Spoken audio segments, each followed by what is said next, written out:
वर्ध्याच्या आर्वीमध्ये मुख्यमंत्री आणि महसूल मंत्री हे दौऱ्यावर असणार आहेत। मुख्यमंत्री देवेंद्र फडणवीस हेलिकॉप्टरने दाखल होणार आहेत। आर्वी मतदारसंघातील 720 कोटीच्या पायाभूत सुविधांच्या कामांचं या ठिकाणी भूमिपूजन होणार आहे।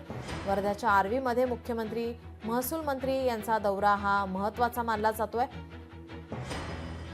मुख्यमंत्री देवेंद्र फडणवीस आणि महसूल मंत्री चंद्रशेखर बावनकुळे, पालकमंत्री पंकज भोयर आज आर्वीमध्ये असणार आहेत।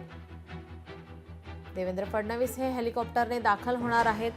त्यांचा हा दौरा महत्त्वाचा मानला जातोय। 720 कोटीच्या पायाभूत सुविधांच्या कामांचं भूमिपूजन त्यांच्या हस्ते होणार आहे।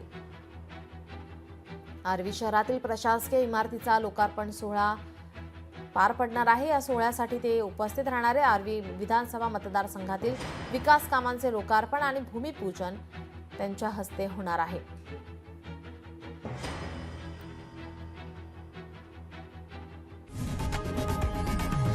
लोकशाही मराठी ऐका, पहा, जागरूक रहा।